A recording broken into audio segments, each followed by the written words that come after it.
Un calcio di rigore al 90° in favore del Castellammare per atterramento di Ba da parte del portiere De Zai frena la corsa dell'Akragas verso l'alto.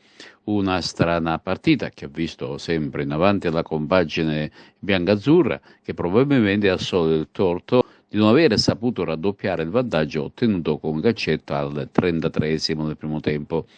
Un Akragas sfortunato che perde l'appuntamento importante con la vittoria ed ora guarda con attenzione a ciò che succederà nelle prossime 5 giornate. Ma vediamo un po' la partita, primo tempo interamente di marca biancazzurra che attacca a testa bassa nel tentativo di sbloccare subito il risultato. Occasioni si registrano sin dai primi minuti, al secondo con Cipolla di testa, cui seguono le conclusioni di Semenzine e la traversa direttamente sul calcio d'angolo di Garufo. Un po' di sfortuna, occasioni per raddoppiare, poi arriva al 33° Caccetta con un piattone sugli sviluppi di un calcio d'angolo, il quale infila il portiere Grimaudo. Seguiranno altre occasioni per raddoppiare con loro, ma si va a riposo con il vantaggio di una rete. Nella ripresa il tecnico Terranova sostituisce Mansur con Vitelli, ma cambia poco dal punto di vista tattico.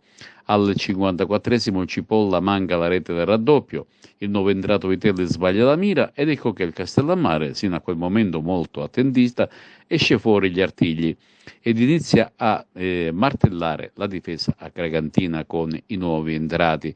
Oramai il traguardo della vittoria biancazzurra è all'orizzonte, ma un'incursione del mobilissimo Ba mette in apprensione la difesa ospite.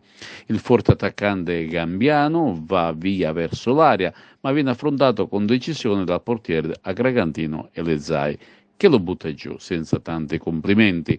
L'arbitro non ha dubbi ed assegna il penalty al Castellammare. Dall'11 metri trasforma l'ex biancazzurro Caronia che supera Sansone, subentrata ad Elezai, espulso.